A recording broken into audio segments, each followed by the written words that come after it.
Okay, so ito na yung unit ngayon guys. Malakas yung kaldag niya. Yan o, umuyog talaga. So yun, malakas yung ano, yung shift shock. Okay guys, so ito ang problema. Tawag niyan shift shock. Malakas yung kaldag.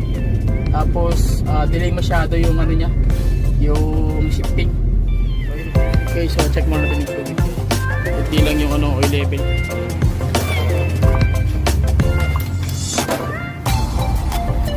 Puot good, no? Okay, so yun na guys, kinakapit na natin.